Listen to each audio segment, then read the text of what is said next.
Hi, this is Stuart Weems and welcome to the Investopoly podcast. My goal is to give you simple, easy to understand strategies, insights and tips to help you master the game of building wealth.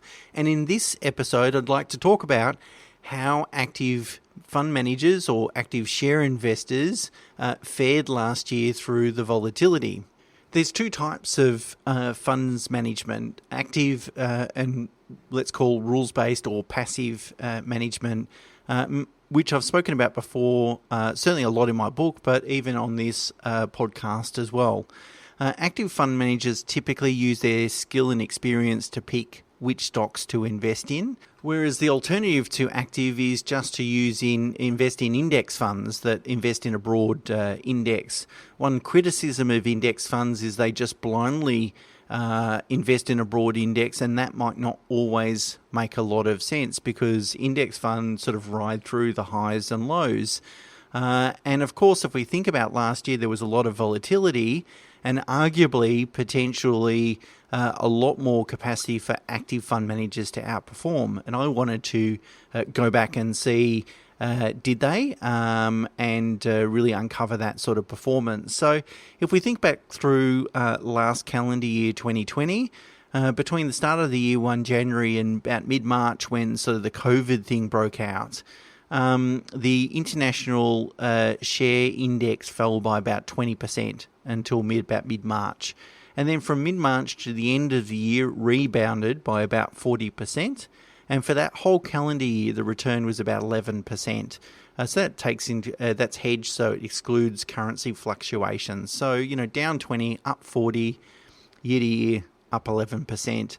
So quite a lot of volatility, and the Australian market didn't do as well, but still had quite high volatility. So the Australian share market fell by about 27% till about mid-March, and then rebounded by about 33%. But still finished about 3% down for the year. So very much, you've described both of those experiences as a V-shaped recovery. But that's only really part of the story, because I think the market's reaction to the COVID situation potentially created, or certainly in hindsight created, some good long-term investing decisions, or opportunities I should say, and it punished certain sectors of the market significantly more than others, and probably the most punished were oil and gas, airlines, travel and tourism, real estate, and banking. So really, they got smashed around a lot, more than others. And potentially, if you're an active fund manager looking back and taking a long-term view, there was some opportunities there. So really, in a bull market, that's when all stocks are rising. Using an index fund in that situation gives you a broad-based exposure, and probably makes sense or logical sense that you would capture most of the returns. But potentially people might think it's logical that in a bear market, or a market with a lot more volatility, that's where active investors will outperform, because that's when you can pick stocks, or hopefully your stock picking will do better than the broader market, which is not so great in the first place. So, for example, technology stocks were doing incredibly well through most of that sort of midpoint of that COVID period, so the middle of last year. And then as vaccines started to emerge, the sectors that were originally punished the most, so the oil and gas, airlines, travel, tourism, those sorts of sectors, they started to recover, and started to recover quite strongly. So admittedly, and certainly with the benefit of hindsight, an active fund manager could have been, say, overweight technology for the first half of 2020, and then switch to the recovering sectors for the remaining part of the year, and that approach, in hindsight again, would have outperformed. Now, of course, we're all wiser in hindsight, and perhaps it's a little unfair to conduct that analysis. But the point I'm trying to make is that if you're going to pay an active manager higher fees than, say, what you'd have to pay an index manager, surely you've got to expect some sort of return on that investment. Surely you've got to expect that they're going to use their skill and experience to identify those opportunities. So let's see how they performed. And I look at what's called the SPIVA report, which is Standards & Poor Index versus Active report, which is updated every 6 months, and essentially compares the performance generated by active fund managers and then calculates the proportion of active fund managers that failed to beat the index. So it gives you a sort of active versus passive, and who are the winners, who are the losers, if you like. And I've got a link naturally in the show notes and the blog on the website to that report. So if we have a look at the performance for the calendar year 2020, we can see that in the US, 60% failed to beat the index. In Australia, 56% failed to beat the index. In Japan, it was 54%. And in Europe, actually, only 37 or nearly a third of the market failed to beat the index. But really, longer-term performance really tells the story and is far more compelling evidence, I would suggest. And generally, over any 5-year period, approximately 75 to 80% of active fund managers fail to beat the index. And really, of the 20 to 25% of active managers that actually do beat the index over a 5-year period, it's not the same managers each year. In fact, the data shows that there's less than a 10% chance of a active fund manager outperforming any more than 2 consecutive years. So you've really then got to switch to the next fund manager and make sure you pick that correctly. Therefore, in summary, excluding Europe, less than half of active fund managers beat the index last year, which I think is a pretty poor performance. So it's certainly better than longer-term performance because, arguably there was a lot more upside to beat the market or beat the index last year, but you would expect more active fund managers to perform better in that sort of environment than what they have. Another thing to recognise is that a lot of active fund managers are very scared to underperform the index because it's really not good for their business. It makes them less popular, attracts less inflows, less money to manage and so forth, and it's just not good for business. So they tend to construct their portfolios to closely replicate the index. They don't want to go too far away from what the index looks like because that minimises the risk of underperforming. And this is what they call index hugging. So you start to invest in an active fund manager because you think they're going to actively make investment decisions that are going to benefit you in the long run. But really what they're doing is you end up with a sort of quasi-index, if you like. And why would you pay an investment manager between 2 and 10 times more in investment fees just to replicate the index? Of course, that would be dumb and you shouldn't and wouldn't do that. Similarly, active managed funds rarely go to cash. So one of their risks is if they're not fully invested in the market and the market takes off, it's always very difficult to make up that underperformance because they miss the boat and they miss the returns.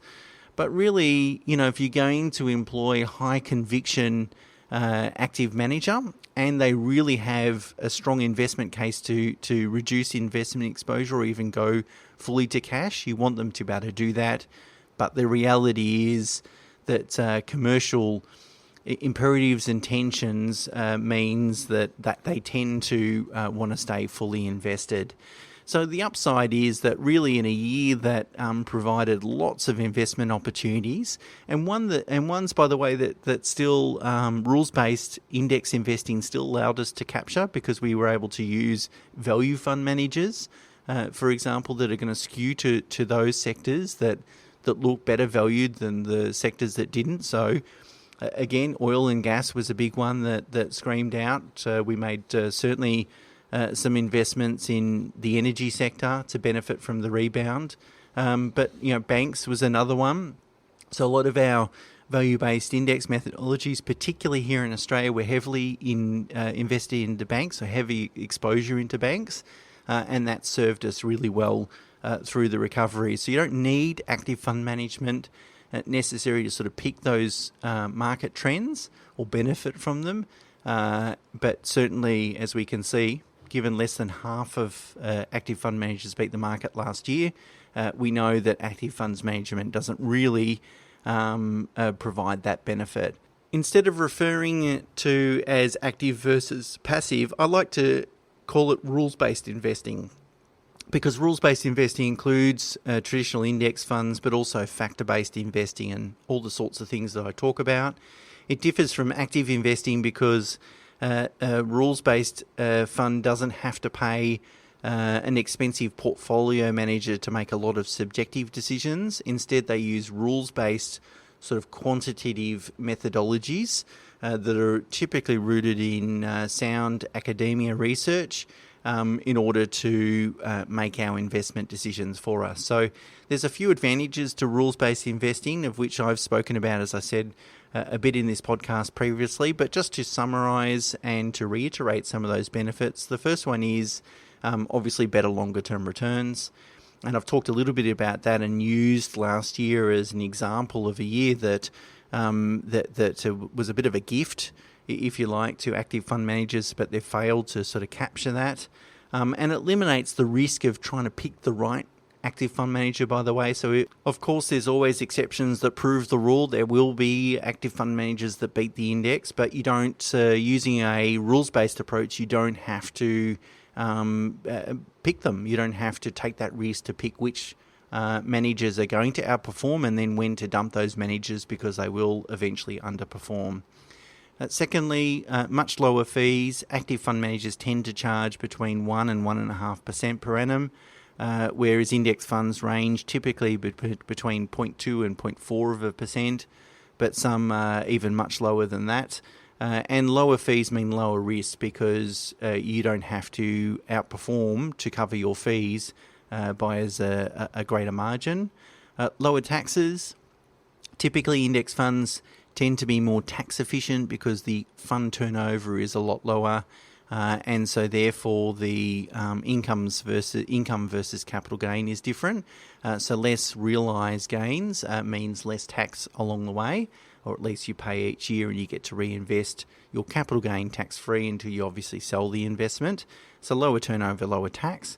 And fourth, they're more diversified, and diversification tends to be the common thread or common theme, if you like, where outperformance is achieved. And so, for example, if you look at an international index fund, Vanguard, for example, holds more than 1,500 different individual stocks, whereas most active funds hold less than 100 and often fewer than that. So often a lot of those active managed funds hold 30 stocks or something like that.